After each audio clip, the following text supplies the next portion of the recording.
ومن أحسن قولا ممن دعا إلى الله وعمل صالحا وقال إنني من المسلمين. হামিদা খাতুন, জি আপনি প্রশ্ন করুন। আসসালামু আলাইকুম ওয়া রাহমাতুল্লাহি ওয়া বারাকাতুহু। ওয়ালাইকুম আসসালাম ওয়া রাহমাতুল্লাহি ওয়া বারাকাতুহু। জি শেখ, মাল্লা থেকে বলছি। বলো। বলছি শাওয়াল মাসের 6টি রোজা রাখার পর আইয়ামে বীজের রোজা রাখা যাবে নাকি ওই দিনগুলিতে ওই দুটোই নিয়ত করলে চলবে? কেমন জানার বিষয়। কথাগুলো ক্লিয়ার আসলো না, বুঝতে পেরেছেন ইকরাম ভাই? কথা জীবন আমিও বুঝতে পারিনি, শেখ স্যার শুরুতেই একটু আমি যতটা বুঝলাম যে শাওয়াল মাসের রোজা রাখার পরে আইয়ামে বীজের রোজা রাখা যাবে কিনা, যদি এটা হয়তো রাখা যাবে, কোনো অসুবিধা নেই। জি, শাওয়াল মাসের রোজা রেখে বা শাওয়াল মাসের রোজার আগে পরে 13, 14, 15 আইয়ামে বীজের রোজা রাখলো, 6 এবং 3 নয়, কোনো অসুবিধা নেই, ভালো। জি, জাযাকাল্লাহ খায়ের। যদি অন্য কিছু থাকে তাহলে উনি বলবেন। জি, ওনার ফোন আনমিউট করা আছে। জি, হামিদা খাতুন, যদি আপনার প্রশ্ন কমপ্লিট হয়ে না থাকে, অসম্পূর্ণ থেকে থাকে, আপনি প্রশ্ন করতে পারেন। শেখ, আমাকে কিছু বললেন? আমি বুঝতে পারছি না, আওয়াজটা স্লো আসছে, কি কারণে বুঝতে পারছি না। আচ্ছা, বলছি যে প্রশ্ন কি ছিল তোমার? মানে বলছিলাম যে দুটোই নিয়ত একসাথে করা যাবে ওই দিন আইয়ামে বীজের দিনগুলিতে? আলাদা মাসলা, এটা যারা বেশি সুবিধাবাদী তাদের জিজ্ঞাসা। আজকালকার মানুষরা একটু সুবিধাবাদী বেশি ধর্মের ক্ষেত্রে, এই জন্য আজকাল এই প্রশ্নটি খুব বেশি আসছে যে সওয়ালের 6টার মধ্যে আইয়ামে বীজের নিয়ত করতে পারবো কিনা। ওলামারা বলেছেন যে করা যাবে। জি, এটা ইজতিহাদি ফতোয়া। কিন্তু সওয়াল মাসের রোজা আলাদা আর আইয়ামে বীজের রোজা আলাদা। হ্যাঁ, সেই জন্য যদি কেউ পারে তো আলাদা করে রাখুক, এটা বেশি ভালো। কিন্তু যদি কেউ নিয়ত করে তো জায়েজ রয়েছে, কিন্তু কারো ফরজ কাজা বাকি আছে আর সওয়াল, কাজারও নিয়ত করবে আর সওয়ালের 6 রোজা, এটা হবে না, এটা হবে। তবে আইয়ামে বীজ অথবা বৃহস্পতিবার সোমবার তো সুন্নাত নবী সাল্লাল্লাহু আলাইহি ওয়াসাল্লামের, আলাদা করে সোমবার বৃহস্পতিবার কোন পরে সোমবার বৃহস্পতিবারে 6 সওয়ালের নিয়তে রাখলো। 3 সপ্তাহ সোমবার বৃহস্পতিবার করে সোমবার বৃহস্পতিবারও তার রোজা রাখা হইলো, আর সওয়ালের 6টি হয়ে গেল, কোনো অসুবিধা নেই, রাখতে পারে। মানে একসাথে দুটো নিয়ত করতে পারে, নিয়তে প্রশস্ততা থাকলে ভালো। আল্লাহ তাআলা। প্রশ্ন করবেন ইনামুল হক, জি আপনি প্রশ্ন করুন।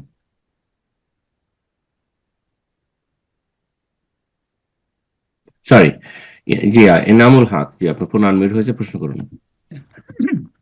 আসসালামু আলাইকুম ওয়া রাহমাতুল্লাহি ওয়া বারাকাতুহু। শেখ, আমার প্রশ্ন হলো, জি, কোত্থেকে? লন্ডন থেকে। বলেন। মৃত্যু ব্যক্তির উত্তরাধিকাররা যদি পার্টিকুলার কোনো একজন উত্তরাধিকার ঠগায়, মানে তার পাওনা ঠিক মতো বুঝে না দিয়া যদি বলে তোমার আমি টাকা দিয়ে দেবো, অথচ টাকাও দিয়ে দিচ্ছে না, সেক্ষেত্রে কি করার আছে? কবিরা গুনাহ, জালেম, তারা হচ্ছে জালেম। যদি মৃত ব্যক্তির ধন সম্পদ কাউকে দিল কাউকে দিল না, হ্যাঁ, অন্যান্য যারা ওয়ারিসিন, তাহলে তারা জালেম, তারা কবিরা গুনাহ করলো, বান্দার হক নষ্ট করলো। আল্লাহর হক আল্লাহ মাফ করবেন, কিন্তু বান্দার হক নষ্ট করলে আল্লাহ মাফ করবেন না। সেই দিন হাসর মাঠে নেকি দিয়ে পেমেন্ট করতে হবে, এর জন্য প্রস্তুত থাকতে হবে। আল্লাহ যেন তাদের হেদায়েত দান করেন।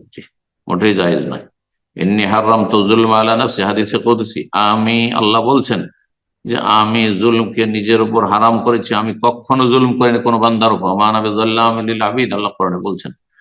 সুতরাং ওয়াজআলতুহু বাইনাকুম মুহাররামান, তোমাদের মাঝে জুলম, অবিচার, অন্যায় করা হারাম করেছি। মুসলিম অমুসলিম কারো উপর অত্যাচার করা, অবিচার করা জায়েজ নয়, হারাম। এই ক্ষেত্রে মুসলিম অমুসলিম কিন্তু কোনো পার্থক্য নেই। মুসলিমের অত্যাচার করা আর অমুসলিমের অত্যাচার করা সমান। কিন্তু মুসলিমের খেয়ানত করা, বেঈমানি করা, অমুসলিমের খেয়ানত বেঈমানি করা হারাম। ইসলামকে বুঝতে হবে, এটি হচ্ছে ইসলামের সৌন্দর্য। এই বিষয়টি আমাদের পাশে প্রতিবেশী যারা অমুসলিম রয়েছে তারা যদি জানে ভালো করে তাদেরকে আমরা জানিয়ে দিই, তো তারা ইসলামের দিকে আকৃষ্ট হবে, আল্লাহ হয়তো তাদেরকে হেদায়েত নসিব করবে। জি, সুতরাং আমরা যাতে করে আমাদের কথা, কাজ, সবকিছুর দ্বারা অমুসলিমদেরকে ইসলামের দিকে আহ্বান করতে পারি, জান্নাতের দিকে দাওয়াত দিতে পারি, আল্লাহ তৌফিক দান করে। জালেম আল্লাহ হেদায়েত দান করুন। জি, অবিচার জায়েজ নয়, আল্লাহ স্বয়ং ভাগ বন্টন করেছেন। আমি এই ভূমিকাতে আলোচনা, আজকে দার্সের আলোচনা আলোচনা করেছি, হয়তো আপনি ছিলেন না। জাযাকাল্লাহ খায়ের। প্রশ্ন করবেন এমডি ফারাজুল ইসলাম, আপনি প্রশ্ন করুন।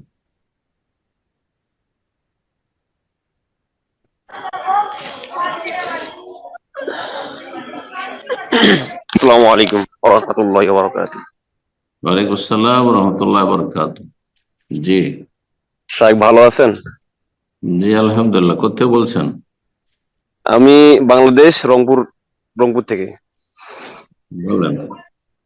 জি, আমার প্রশ্নটা হচ্ছে যে আমাদের বাবা চাচা সবাই কিন্তু হানাফি। হ্যাঁ, আমাদের মানে আশপাশ সবাই সবাই হানাফি আমরা। পরে আমি জি, এখন আমাদের সমাজে তো দেখা যায় বিরাটটা বেশি। এখন আমি আলিম না, আমি হাফেজ। তা আমি বর্তমান আপাতত একটা মাদ্রাসার খেদমতে আছি। তাই মানে এমন যে বিরাট, যে এটা বলার বাইরে না। আপনাদের আলোচনা জি, শুনে আমরা অনেকটাই উপকৃত হয়েছি বিরাট সম্পর্কে। আলহামদুলিল্লাহ, আল্লাহ কবুল করুন। এখন সম্ভব মানে পরিপূর্ণভাবে বেঁচে থাকা সম্ভব হচ্ছে না এই সমাজে আর কি। মানে অনেক জি, সমস্যা, আমি টেনশনে আছি। মানে দেখা জি, যায় যে মাদ্রাসায় আছি, যে ওই যে মানে গ্রাম অঞ্চলে মাদ্রাসায় এখন ওই 3 দিনা 40 এরকম অনেক ধরনের বেদাত, মানে বলার বাইরে। মানে এটা থেকে বেঁচে থাকা অনেক মানে আর কি কঠিন হয়েছে আমার পক্ষে। তো আপনার প্রশ্ন এখন এখন? এখন আবার দেখা যায় নামাজ সালাত পড়াইতে গেলে আবার দেখা যায় যে সম্মিলিত মোনাজাত করতেই হয়। আমার এখন সামনে যেতে হয় ইমামতি করতে। এরকম এখন সমস্যা হচ্ছে, আমি এই মানে এই বিদআত থেকে মানে বেঁচে থাকার জন্য কি করতে পারি? মানে এই যে যেরকম 3 দিনা 40 অনেক মানে অনেক জায়গা মানে অনেক সময় বেঁচে থাকি, কিন্তু পরিপূর্ণভাবে পারি না ঠিক মতো থাকতে। জি, এখন এটা আমি কিভাবে আমি মেনটেন করবো? এমন সেরকম সমাজেও পাচ্ছি না, যে কোথাও যাব মানে খোঁজ খবর করতেছি সেরকম মানে পাইতেছিও না। মানে আল্লাহ আমি এটা তৌফিক। আপনার পরামর্শ চাই, আমি কি করতে পারি এখন? দেখেন, আল্লাহ রাব্বুল আলামিন ইরশাদ করেছেন, ওয়া মান ইয়াত্তাকিল্লাহ ইয়াজআল লাহু মাখরাজা। আপনি হাফেজে কোরআন, যে সূরা তালাক আল্লাহ বলছেন যে যেই ব্যক্তি আল্লাহকে ভয় করবে, মানে গুনাহ থেকে বাঁচার জন্য, আল্লাহকে ভয় করলে আর গুনাহ করবে না, বেদাত করবে না, বেদাতের সহযোগিতা করবে না, বেদাতি মাহফিলে বেদাতি কাজে অনুষ্ঠানে অংশ নেবে না, 40 অংশ নেবে না, সম্মিলিত মোনাজাত করে। ওমাইয়াত্তাকিল্লাহ, যারা আল্লাহকে ভয় করবে, আল্লাহর ভয়ে ভালো কাজ করবে, আল্লাহর ভয়ে খারাপ কাজ শিরক বিদআত ছেড়ে দেবে, আল্লাহ মাখরাজা, আল্লাহ তাদের এক্সিটের ব্যবস্থা করবেন, আল্লাহ তাদের জন্য রাস্তা সুগম অবশ্যই করবেন। এবং আল্লাহ তাদেরকে রেজেক দেবেন এমন এমন জায়গা থেকে যে তার কল্পনার বাইরে, কল্পনা করতে পারেনি। বুঝা গেছেন? আল্লাহ মাখরাজা ওয়া ইয়ারযুকহু মিন হাইসু লা ইয়াহতাসিব। ওয়া মান ইয়াতাওয়াক্কাল আল্লাহ, আর আল্লাহর উপর ভরসা করলে ফাহুয়া হাসবুহ, আল্লাহ যথেষ্ট তার জন্য, আল্লাহ তার জন্য যথেষ্ট। এই কথাগুলি কোরআনে কারীমে বিভিন্ন জায়গায় রয়েছে। আল্লাহর উপর ভরসা করুন। রুজি মাদ্রাসা কমিটি বা হেফজখানা কমিটি গ্রামবাসীর হাতে নেই, রুজি রবের হাতে আছে, আল্লাহর হাতে। সুতরাং এই ঈমান আকীদা মজবুত করতে হবে এবং হক কথা ভালোভাবে নরম ভাষায় সব জায়গায় প্রকাশ করার চেষ্টা করতে হবে। তবে একসাথে সবগুলি জরুরি নয়, আস্তে ধীরে আস্তে ধীরে। সমাজে বড় রোগগুলি আছে, ধরেন মাজারে যাওয়া, হ্যাঁ, ওরস লাগানো, চাদর চড়ানো, হ্যাঁ, ঘাসে মোরগ নিয়ে যাওয়া, বড় বড় শিরকিয়াত, সেহের, জাদু, হ্যাঁ, ইত্যাদি। তো যেসব বদ আকিদা, শিরকি কুফরি আকিদা আছে, সেগুলি প্রথম সেগুলির দাওয়াত দেবেন, আর তারপরে তৌহিদ তৌহিদ তাদের বোঝানোর চেষ্টা করবেন। সুন্নাতের গুরুত্ব, নবী সাল্লাল্লাহু আলাইহি ওয়াসাল্লামের ভালোবাসার যে গুরুত্ব এবং ভালোবাসার প্রমাণ, দলিল কি, তার অনুসরণ, তার আনুগত্য, এই বিষয়গুলি তাদের সামনে বোঝাবার চেষ্টা করবেন, মানুষকে বুঝাবেন, তার সাথে আস্তে আস্তে করে এই বিদআতগুলি ছেড়ে দেবেন। এখানে দুটো বিদাতের যেমন উদাহরণ দিলেন যে 40 করে বিভিন্ন মরার খাবার, এগুলোতে মোটেই যাবেন না, বলছেন আমি এগুলোতে যেতে পারছি না। সেই ক্ষেত্রে আপনি স্পষ্ট ভাষা বলবেন যে এগুলো ইসলামে জায়েজ নয়, এগুলো আসলে ইসলামে নেই, আমাদের পরম্পরা চলে আসছে, এগুলো ভুল আসলে, সেই জন্য আমি যাব না। যদি দেখা যায় আমার চাকরি চলে গেল, আল্লাহ ভরসা করেন, আপনি অন্য কাজ করবেন, তাওয়াক্কুল করেন আল্লাহ। জি, কিন্তু চেষ্টা করেন, এগুলোর কথা বলতে হবে। এই নয় যে আপনি 40-এ চলে যাবেন, মোটেই না। কারো চলে যাবেন পয়সাওয়ালা, সেই জন্য চলে যাবেন, তার ভয়ে চলে যাবেন না, আল্লাহকে ভয়। এখন 5 ওয়াক্ত সালাতের পরে, ফরজ সালাতের পরে, নামাজের পরে যে সম্মিলিত মোনাজাত, এটি বিদআত। হ্যাঁ, একসাথে সবগুলি উঠাবার চেষ্টা করেন না, আমি সবাই শত্রু হয়ে যাবে। তো আস্তে আস্তে বুঝাবার চেষ্টা করেন যে এটা একসাথে সম্মিলিত মোনাজাত নাই, এটা দলিলেও নাই এবং যুক্তি তো টিকে নাই। কারণ আমার প্রয়োজন আলাদা, আমি একজন হাফেজ, হ্যাঁ, আমি হয়তো আমার বিয়ে হয়নি, আমার বিয়ে হয়েছে কিন্তু ছেলে মেয়ে, আমি ছেলে মেয়ে চাইবো। ভাই আপনি বয়স্ক মানুষ, আপনার ছেলে মেয়ে রিটায়ার হয়ে গেছেন, আর ছেলে মেয়ে লাগবে না আপনার, হ্যাঁ, আপনার শরীরটা অসুস্থ, আমি সুস্থ, তো আপনার জন্য কি করে আমি দোয়া করবো? সম্মিলিত মোনাজাত দিয়ে কি করে হবে? এইভাবে বোঝাবার চেষ্টা করবেন। আমরা এইভাবে করেছি। আরে আহলে হাদিস সমাজে আজকে থেকে 30-40 বছর আগে সম্মিলিত মোনাজাত সব জায়গায় ছিল, ভারত, বাংলাদেশ, পাকিস্তানে। এই 30-40 বছর আগের কথা বলছি। 1985, 86, 87, 89-তে মধ্যে তার আগ পর্যন্ত আমাদের উঠাইতে শুরু করেছি 2-4 বছর আগে থেকে, ওই আপনার 1985-86 থেকে, ওই সময়টা থেকে। কিন্তু একসাথে 5 ওয়াক্ত আমরা উঠাতে পারিনি। এর আগে অনেকবারই বয়ান করেছি আমি বিষয়টি, যে 1 ওয়াক্ত ছেড়ে দিয়েছি, 2 ওয়াক্ত ছেড়ে, ফজরে ছেড়ে দিয়েছি, বেশি লোক হয় না, ওগুলোকে সামিল নেই। হ্যাঁ, যখন দেখছি লোকজন মুসল্লি কম আছে তখন ছেড়ে দিয়েছি। আমিও নিজেও এমনই করেছি। জি, আমার যৌবনকাল মসজিদ কমিটি, মাদ্রাসা কমিটি, তাদের চাকরি করি আহলে হাদিস, তারপরে এত গোঁড়ামি যে না, আমাদের অমুক অমুক মৌলানা তো ছিলেন, ওরাও তো আহলে হাদিস ছিলেন, ওরা তো করতেন, এগুলো দলিল ছিল তখনকার। বলছেন না, তো বেদাতি সমাজে তো আরো বেশি বিদাত রয়েছে। তো আস্তে ধীরে বোঝাবারও চেষ্টা করেন, আর আস্তে আস্তে 1 ওয়াক্ত 2 ওয়াক্ত করে ছাড়েন। আজকে আপনারা সবাই একা একা দোয়া করেন, এভাবে বলেন, এইভাবে করবেন যে আপনারা নিজের নিজের দোয়া করেন, আমি আমার দোয়া করছি, আপনারা আপনার দোয়া করেন। জি, তারপরে এখানে আসল জিকির আজকার, দোয়ার আগে মোনাজাতের আগে জিকির আজকার করেন, কারণ এটি হচ্ছে আসল। সালাম ফেরার পরে জিকির আজকার, নবী সাল্লাল্লাহু আলাইহি ওয়াসাল্লাম জিকির আজকার করেছেন। এইভাবে নরম ভাষায় সুন্দর আচরণের সাথে মানুষকে সংশোধনের চেষ্টা করবেন, আল্লাহ তৌফিক দান করুন। একসাথে জরুরি না, হতে পারে যে আপনার এই বেদাত গুলি উঠাইতে 10 বছর লাগতে পারে, সবর করুন, আস্তে আস্তে উঠান। কিন্তু আপনি একেবারে চুপ থেকে যাবেন চলবে না।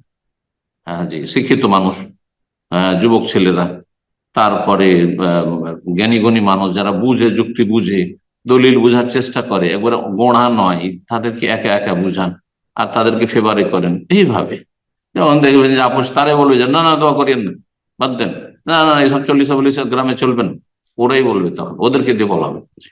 আল্লাহ তৌফিক দান করুন। বারাকাল্লাহ ফিক।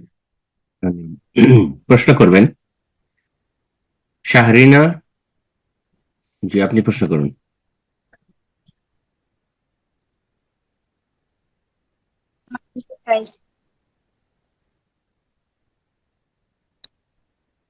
আওয়াজ আসছে না আপনার? জি, আপনার ফোন আনমিউট হয়েছে। জি জি, আপনি কথা বলুন। আপনি ফোনটা আবারও মিউট করে ফেলেছেন।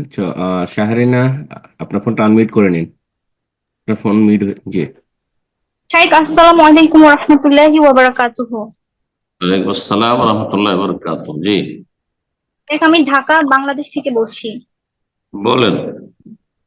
আমার প্রশ্ন হচ্ছে, আমার মেয়ের বয়স 4 বছর। মানে আমার মেয়ের জন্মের পর থেকে আমার আত্মীয় স্বজন বা আমরা নিজেরা যে টাকা বা স্বর্ণ ওকে দিয়েছি, তা দিয়ে সব মিলে মোটামুটি 2 ভরির মতো স্বর্ণ হবে। এখন বর্তমানে আমার কনস্ট্রাকশনের কাজ করার দরকার হচ্ছে বাড়ির।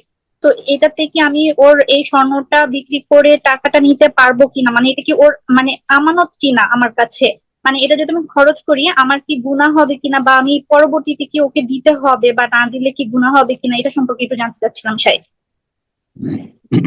ছেলে মেয়ে যতদিন নাবালক রয়েছে, জি আপনার প্রশ্ন উত্তর বল, ছেলে মেয়ে যতক্ষণ নাবালক রয়েছে তাদের পুরোপুরি অভিভাবকত্ব বাবা মায়ের।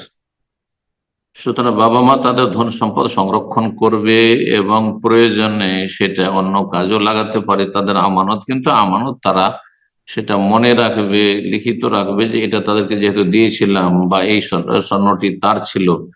সুতরাং আগামীতে যখন বড় হবে তখন হয়তো বিয়ে হয়ে মেয়ে যেহেতু রয়েছে বিয়ে হয়ে যাবে, তখন সেই সম্পদটা যথাসাধ্য দিয়ে দেওয়ার চেষ্টা করবেন। আর যদি না দিতে পারেন তাদেরকে জানিয়ে দেবেন যে তোমাদের লেখাপড়া, তোমাদের প্রতিপালন পরিচর্যাতে আমরা খরচ করেছিলাম, এক সময় তোমাদের বিভিন্ন জায়গা থেকে দান গিফট এসেছিল, এই স্বর্ণগুলি আমরাও কিছু দিয়েছিলাম, অন্যরা দিয়েছিল, কিন্তু সেগুলি আর্থিক সংকটের কারণে আমরা খরচ করে ফেলেছি, জানিয়ে দিতে হবে। আল্লাহ কোরআন কারীমে বলছেন ওয়ালা তুতুস সুফা আমওয়ালাকুম আল্লাতী জাআলাল্লাহু লাকুম কিয়ামা জাআলাল্লাহু লাকুম ফিহা কিয়ামান, তোমরা নির্বোধদেরকে, তোমাদের ছেলে মেয়ে যা নির্বোধ, এখনো বোধ শক্তি তেমন হয়নি যে টাকা পয়সা, স্বর্ণ চাঁদি, দামি জিনিস এগুলো সংরক্ষণ করতে হবে, টাকার মূল্য বুঝে না, নিয়ে যাবে 500 টাকার নোট নিয়ে গিয়ে সাথে সাথে গিয়ে দোকানে গিয়ে খেয়ে দিয়ে, বন্ধু বান্ধব নিয়ে খেয়ে দিয়ে শেষ করে দিবে, হ্যাঁ, বা সংরক্ষণ করতে পারবেন না। টাকা পয়সার যত্নের যোগ্যতা লাভ করেনি, এরা হচ্ছে সোফাহা, নির্বোধ এখনো। আল্লাহ বলেছে নির্বুদ্ধি, তাদের হাতে ধন সম্পদ তুলে দিও না। তো স্বর্ণগুলি তো তাদের হাতে তুলে দেওয়া যাবে না। কখন দেবেন? যখন তারা ওয়াবতালুল ইয়াতামা, আল্লাহ বলেছে তাদেরকে পরীক্ষা নিরীক্ষা করো, যে ঠিক দেখো তো অল্প কিছু টাকা পয়সা দিয়ে যত্ন করতে পারছে কিনা, না 100 টাকা 50 টাকার নোট দিয়েছি, খরচ করে চলে এসেছে, কোথায় খেয়ে দিয়ে চলে এসেছে, হ্যাঁ, দোকানে গিয়ে। এমন যদি করে না এখন দিবেন না, তাহলে এখনো হুঁশ হয়নি। যখন সাবালক হয়ে গেছে আর দেখছেন টাকা পয়সার মূল্য বুঝছে, টাকা পয়সা যত্ন করতে শিখেছে, তখন তাদের হাতে টাকা পয়সা তুলে দিতে হবে বা স্বর্ণ তুলে দিতে হবে। জি, বারাকাল্লাহ ফিক। সুতরাং আপনাদের এখন যেহেতু বাড়ি করার প্রয়োজন, আর সেই বাড়িতে আপনার মেয়ে বসবাস করবে, তাতে একটা অংশ রয়েছে, সুতরাং এখন যদি তার প্রয়োজনে লাগিয়ে দেন কোনো অসুবিধা নেই ইনশাআল্লাহ। পরে বড় হলে জানিয়ে দেবেন যে তোমার ছোটকালে এতটা গিফটের স্বর্ণ ছিল, সেটা ইনশাআল্লাহ তোমার বিয়ের সময় আমরা দিয়ে দেবো বা কিছু ইত্যাদি। বারাকাল্লাহ ফিক। আমিন। প্রশ্ন করবেন জয়ন্ত, আপনি প্রশ্ন করুন।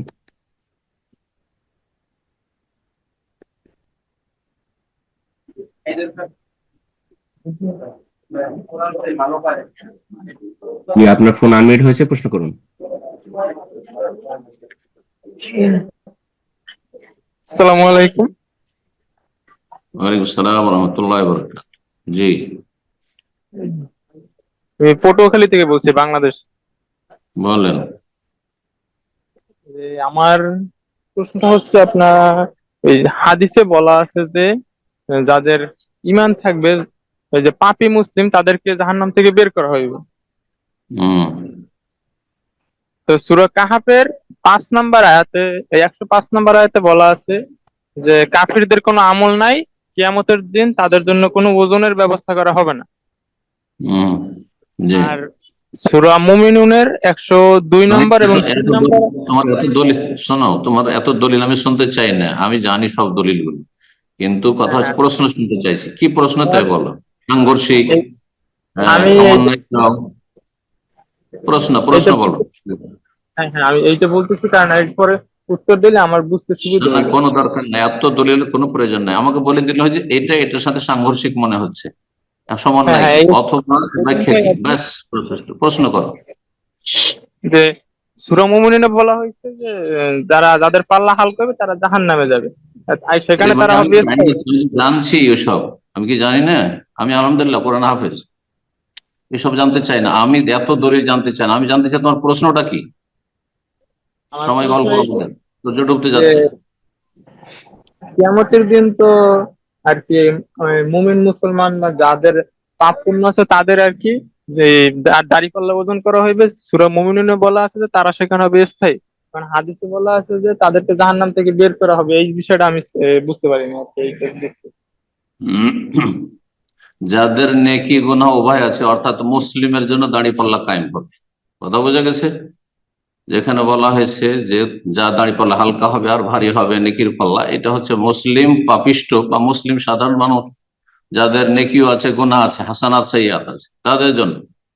আর সূরা কাহফে যে বলা হয় ফালা নুকিমু লাহুম ইয়াওমাল কিয়ামাতি ওয়াজনা, তাদের জন্য দাড়িপাল্লা কায়েমই হবে না। কি কায়েম করবে? তাদের তো নেকি নেই।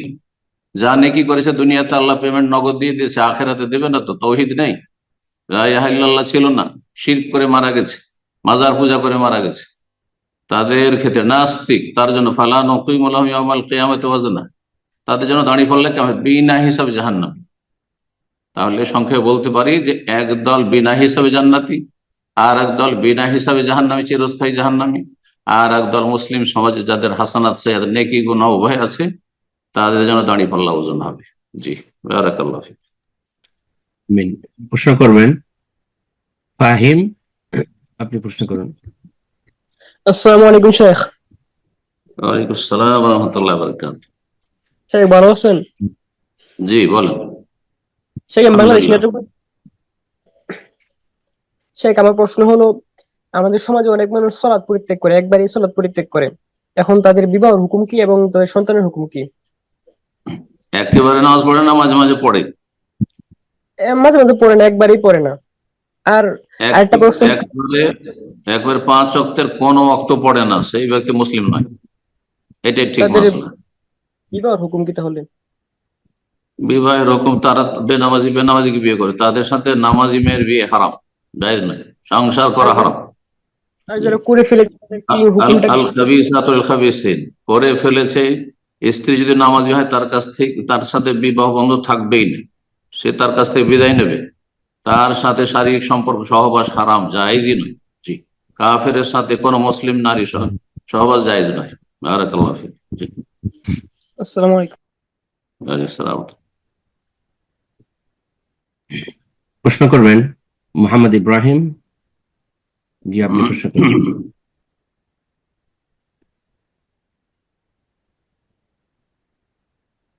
মোহাম্মদ ইব্রাহিম, জি আপনার ফোনটা আনমিউট করে নিন, প্রশ্ন করুন। সালামু আলাইকুম। জি শেখ, বাংলাদেশ থেকে, বাংলাদেশের ফেনী থেকে। জি বলেন। শেখ আমরা 22 জন আর কি, আমরা ওই একসাথে কোরবান দিই। তো কোরবান দিয়ে তো এখন আমি চাইছিলাম কি আলাদাভাবে কোরবান দেওয়ার জন্য আর কি। এখন আমার ভাই বা আমার আম্মুদের একটু মনে কষ্ট আর কি এই বিষয়ে। এখন কি করো আমার? তাদের ইনকামের বিষয়ে আমি স্বচ্ছতা পাইনি আর কি। একজন থাকে সাউথ আফ্রিকা, আর একজন থাকে সাইপ্রাস। তো তাদের হোটেলে চাকরি করে। আর জি, আলাদা কোরবানি মানে গোটা গরু দিতে চাইছেন না খাসি আলাদা করে দিতে চাইছেন? না, গোটা গরু আলাদা করে চাইতেছিলাম আর কি আমি। আমরা সবসময় একসাথে দিই আর কি। এখন ওনারা আজকে 1 বছর ধরে আমার গতবারও আমি বাইরে বলছিলাম, আমার ভাই বলছিল না একসাথে দিলে সুন্দর, কিন্তু ওনার ইনকাম আমার মনে হচ্ছে সমস্যা আছে, বুঝছেন নি? উনি যেহেতু সাইফার্স একটা ওই হোটেলে চাকরি করে, ওই এখানে মানে খারাপ কিছু বিক্রি করে আর কি, এটা আমি অবগত। আরেকজন আছে, বুঝিয়ে বলেন। আপনার যারা ভাগে যারা কোরবানি দিচ্ছে তাদের রুজি হারাম সেজন্য এটা বলতে চাইছেন? জি ইব্রাহিম ভাই আপনার ফোনটা আনমিউট করে নিন, শেখ আপনাকে প্রশ্ন করছেন। জি জি, সালাম আলাইকুম। আপনার ভাইয়ের বা যারা শরিকানা, প্রথম কথা শরিকানা কোরবানি জায়েজ, এটি উত্তম নয়। কোন ব্যক্তি যদি গোটা দিতে পারে সেটা বেশি উত্তম, বোঝা গেছে? আর আপনার শরিকরা সবার রুজি হালাল খোঁজ খবর নিতে হবে, এটাও জরুরি নয়। যদি হয়তো ভালো মানুষের সাথে শেয়ারে কোরবানি দিবেন ভাগায়, কিন্তু কারো যদি রুজি হারাম হয়, তার ভাগটা হারাম, তার কোরবানি কবুল, তার অংশটা কবুল হবে না, আপনার কোরবানি কবুল হবে। সুতরাং এত পেরেশানি নেওয়ার কোনো প্রয়োজন নেই। কোরবানি সুন্নাতে মুআক্কাদা, যত ভালোভাবে দেবেন, আপনি ধরেন একটা গোটা গরু দিতে পারবেন, কিন্তু একটা ভাগ দিলেন, কোরবানি আপনার সর্বনিম্ন আদায় হয়ে যাবে, কিন্তু আপনার নেকি কম হবে, বুঝতে পারছেন? কিন্তু আপনি যদি গোটা গরু দিতেন তো সেটা বেশি ভালো হতো, আল্লাহর কাছে বেশি পছন্দনীয় হইত। এখন যদি দেখেন যে আমি যদি আলাদা করে গোটা গরু কোরবানি দিতে যাই, তাহলে ভাইদের সাথে বাবার সাথে সম্পর্ক খারাপ হয়ে যাবে, কারণ জাহেল, ওরা বুঝে না আসলে। অথচ আপনার বেশি কোরবানি দিলে, গোটা কোরবানি দিলে তো ভালো, আত্মীয় স্বজনরা বেশি খেতে পাবে, তাদের উপকার হবে, গরিব মিসকিনকে বেশি দান খায়রাত করা হবে। কিন্তু অবুঝ তারা ভাবছে যে না না না, জয়েন্ট ফ্যামিলিতে থাকতে হবে, একসাথে কোরবানি দিতে হবে, এগুলো জাহালাত, অজ্ঞতা আসলে। তো যদি দেখা যায় তাদের এই জাহেলদের সাথে সম্পর্ক খারাপ হয়ে যাবে, তো সম্পর্ক ভালো রাখাটা জরুরি। আর কোরবানি আপনি একটি ভাগ না দিয়ে গোটা কোরবানি দেওয়া, এটা জরুরি নয়, এটা সুন্নাতে মুআক্কাদা, বুঝতে পারছেন? যার ফলে আপনি সুসম্পর্কটা বহাল রাখেন, যদি বুঝিয়ে নিতে পারেন আর দেখেন যে সম্পর্ক ঠিকই থাকবে, যদিও তাদের মনটা একটু খারাপ হবে যে সে আলাদা হয়ে দিল, কিন্তু তাদের অজ্ঞতার কারণে কোনো প্রয়োজন নেই যে ভাগে কোরবানি দিতে হবে। ভাগে কোরবানি নাই মামার কানামাম, যারা পারবে না তাদের জন্য। এই নয় যে আসল হচ্ছে ভাগ, আসল হচ্ছে গোটা গোটা জীব কোরবানি দেওয়া, কিন্তু ভাগে জায়েজ। যারা ভাগ বলছেন না জায়েজ, সেটাও ভুল কথা। কিন্তু পারবো আমি গোটা কোরবানি দিতে, তারপরে ভাগে কেন যাব? তারপরে আপনার ভাগের কোরবানি চাইতে একটা খাসির কোরবানি, দুম্বার কোরবানি বা ভেড়ার কোরবানি অনেক ভালো। একটা বকরিকেও যদি কোরবানি দেয়, সেটাতে বেশি সওয়াব পাবে একটা ভাগের গরুর চাইতে, অনেক বেশি নেকি পাবে। তো এই বিষয়গুলি আমাদেরকে বুঝতে হবে, ওইভাবে পালন করতে হবে। জরুরি নয় যে আমাকে গরু খেতে হবে। জি, বারাকাল্লাহ ফিক। আমিন। প্রশ্ন করবেন ইভা ফারজানা।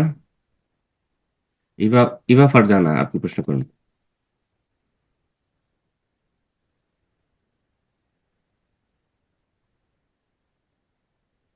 জি, ইভা ফারজানা, জি আপনার ফোন আনমিউট হয়েছে, প্রশ্ন করুন।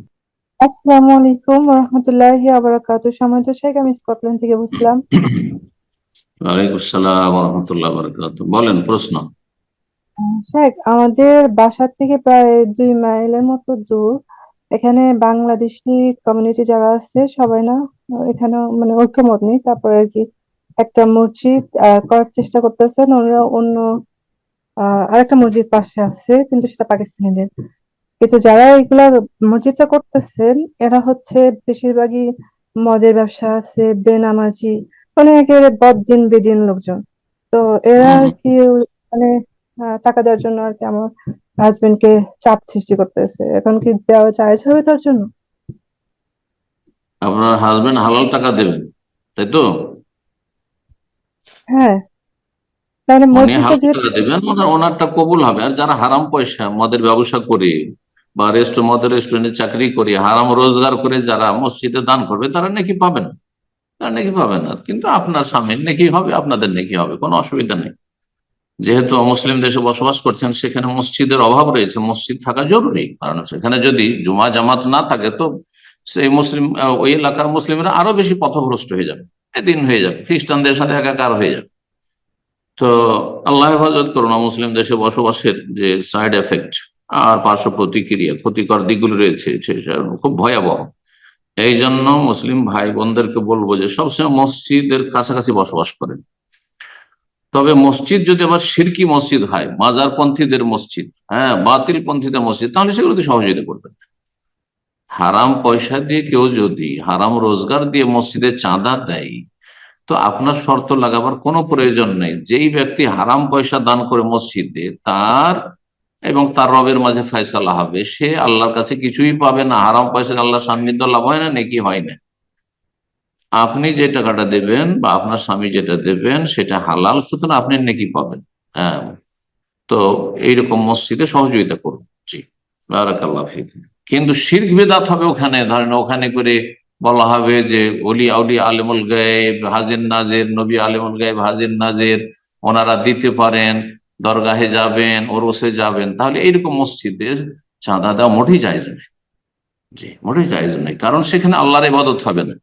ওয়ান্নাল মাসাজিদা লিল্লাহ ফালা তাদউ মা আল্লাহি আহাদা, সূরা জিনে আল্লাহ বলছেন মসজিদ হচ্ছে আল্লাহর, সুতরাং আল্লাহ ছাড়া অন্য কাউকে ডেকো না।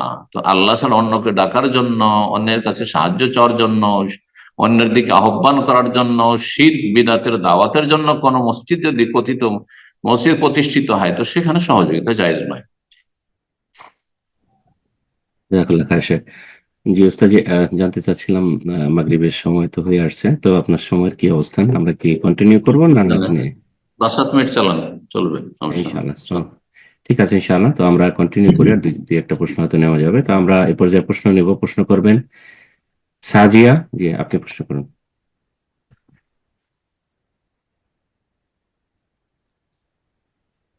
আসসালামু আলাইকুম শেখ। ওয়ালাইকুম আসসালাম ওয়া রাহমাতুল্লাহি ওয়া বারাকাতুহু। জি বলেন। হাদিসে আছে যে ফজরের নামাজ যদি সূর্য ওঠার আগে 1 রাকাতও পেয়ে যায় কেউ, তাহলে নামাজে দাঁড়িয়ে যেতে।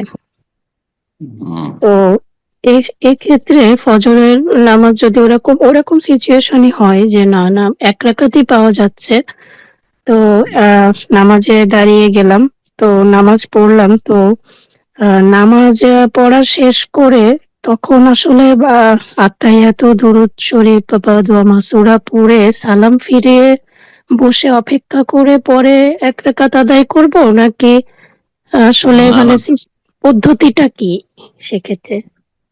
হাদিসের অর্থ হচ্ছে যে যেই ব্যক্তি মান আদারকা রাকাতা মিন সালাতিল ফজরি, যেই ব্যক্তি এক রাকাত ফজরের সালাত পেয়ে যাবে, আরেকটি আসরের বা তার আরেকটি বাক্য হচ্ছে আসরের, কাবলা তাকরুবা শামস, সূর্য ডুবার আগে, সূর্য উঠার আগে, তো ফাকাদ আতরাকাহা, সেই ব্যক্তি পেয়ে গেল, মানে তার সাথে বাকি রাকাত গুলি মিলিয়ে নেবে। তাহলে দ্বিতীয় রাকাত, তৃতীয় রাকাত, সূর্য উঠার সময়, সূর্য উঠার পরে, ধরেন আসরের নামাজ শুরু করেছেন, এক রাকাত পাওয়া যাবে, তারপরে সূর্য ডুবে যাবে, তাহলে বাকি 3 রাকাত সূর্য ডুবছে ওই সময়, সূর্য ডুবার পরে পড়তে থাকেন। এটা বিশেষ ছাড়, এটা বিশেষ ছাড় এমন ব্যক্তির জন্য, হ্যাঁ, যেই ব্যক্তি হয়তো সেই সময় জানতে পেরেছে বা সেই সময় তার খেয়াল হয়েছে যে আমি এই নামাজটি পড়িনি, তার জন্য।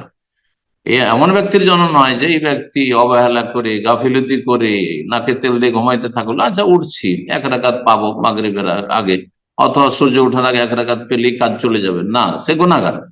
সেই ব্যক্তি গুনাহগার না, সালাত নষ্ট করে।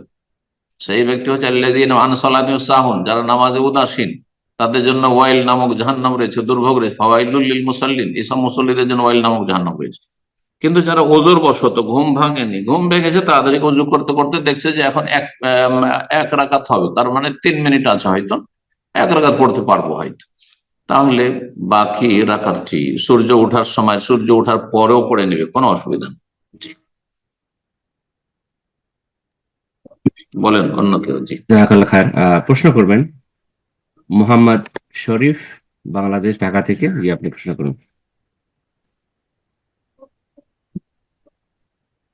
আসসালামু আলাইকুম ওয়া রাহমাতুল্লাহি ওয়া বারাকাতুহু। ওয়ালাইকুম আসসালাম ওয়া রাহমাতুল্লাহি ওয়া বারাকাতুহু। জি বলেন। শাইখ, আমি সৌদি আরব রিয়াদ আল গুয়াই থেকে বলতেছি। বলেন। যে আমার শাইখ অনেক স্বপ্ন ছিল যে আপনার সাথে একটু কথা বলবো স্যার। শাইখ, আমি দেশ থেকে হানাফি মাযহাবের ছিলাম, তো আলহামদুলিল্লাহ এখানে এসে সৌদি আরবের ইসলামী সেন্টার এবং আপনার বক্তব্য শুনে সহিহ আকীদা এবং সালাফি মানহাজ গ্রহণ করতে পেরেছি, আলহামদুলিল্লাহ। আলহামদুলিল্লাহ। তারপরে আমি তো আপনার হানাফি, খাঁটি হানাফি তো নাই, দেওবন্দিও খাঁটি হানাফি না, বেরলভি খাঁটি হানাফি না, তবলিও খাঁটি হানাফি না, মওদুদিবাদীরাও খাঁটি হানাফি, সব তো নকল হানাফি।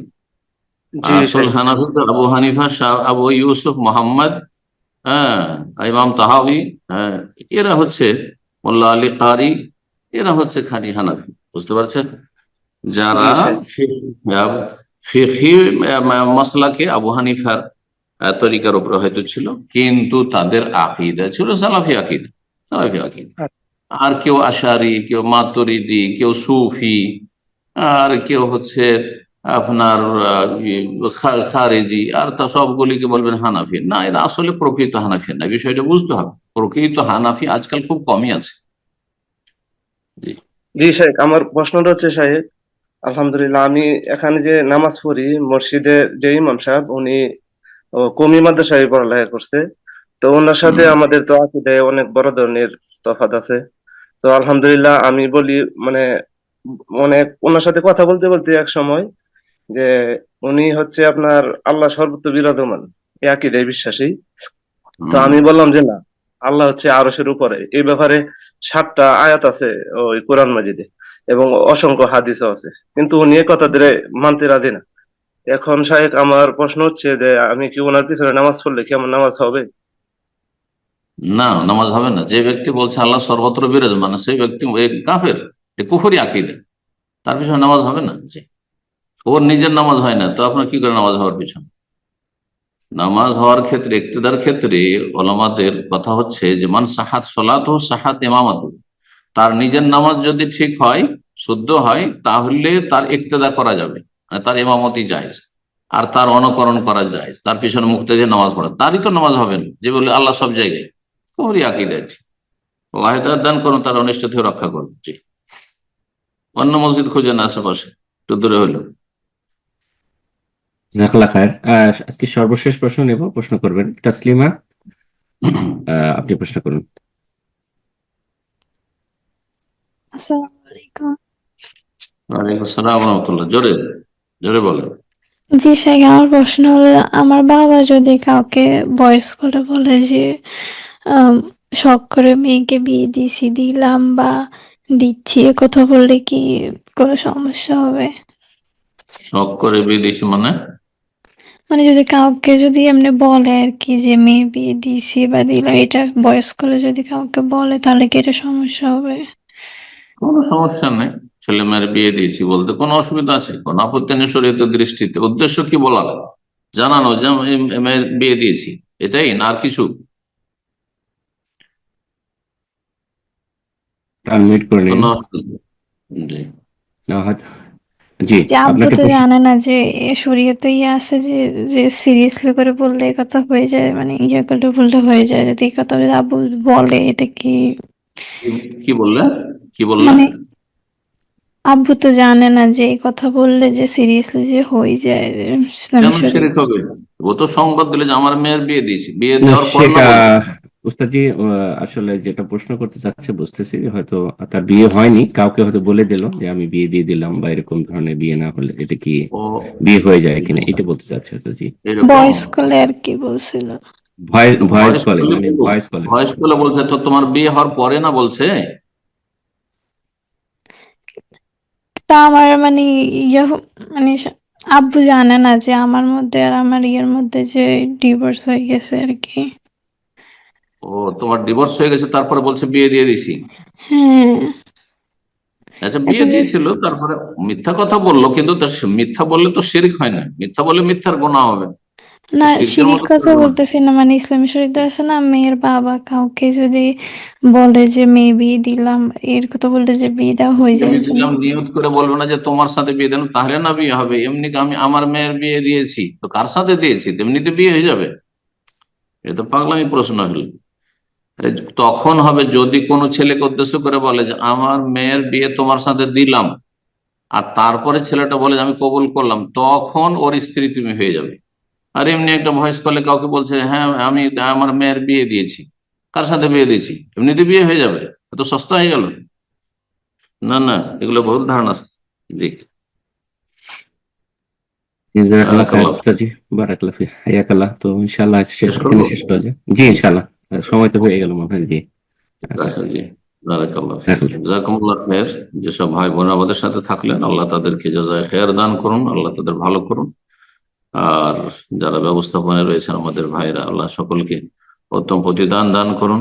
এবং যারা প্রচার প্রসারে এবং বিভিন্ন মাধ্যম দিয়ে মানুষকে জানাচ্ছেন আমাদের প্রোগ্রাম সম্পর্কে, তাদের জন্য বিশেষভাবে দোয়া করি, আল্লাহ তাদেরকে উত্তম প্রতিদান দান করুন, তাদের নেক আমলগুলি কবুল করুন। যেসব ভাই বোনেরা আজকে হাজির থাকলেন তাদের জন্য দোয়া করি বিশেষভাবে। সমস্ত মুসলিম ভাই বোনদের জন্য দোয়া করি, আল্লাহ তাদের মধ্যে যারা ভালো মানুষ, কোরআন সুন্নাহর অনুসারী ভালো মানুষ হয়ে চলার চেষ্টা করে, আল্লাহ তাদের আরো বেশি তৌফিক দান করেন, দিন দুনিয়ার সার্বিক কল্যাণ রহমত বরকত দান করেন। আর যারা গাফেল উদাসীন অথবা বিভ্রান্তিতে রয়েছে, বিভিন্ন বিদআত আর বিভিন্ন পাপে জড়িয়ে রয়েছে, এসব মুসলিমদেরকে আল্লাহ হিদায়াত দান করুন।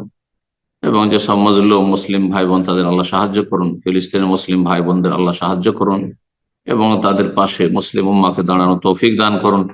এবং আল্লাহ রাব্বুল আলামিন জালেমদেরকে সর্বনাশ করুন। যে সমস্ত জায়গায় জালেমরা জুলম অত্যাচার করছে মুসলিম উম্মার উপর, আল্লাহ তাদেরকে ধূলিসাৎ করুন এবং তাদেরকে আল্লাহ নষ্ট করুন। এবং আল্লাহ রাব্বুল তাদের আগামী প্রজন্মকে বরবাদ করুন। আল্লাহ রাব্বুল তাদের ধন সম্পদ সবকিছুকে বরবাদ করুন, তাদের জমিনকে বরবাদ করুন। এবং আল্লাহ রাব্বুল তাদেরকে কঠিন শাস্তি আল্লাহ রাব্বুল আলামিন দুনিয়ায় দেন, যাতে করে এইসব জালেম জাতি কখনো আর দাঁড়াতে না পারে।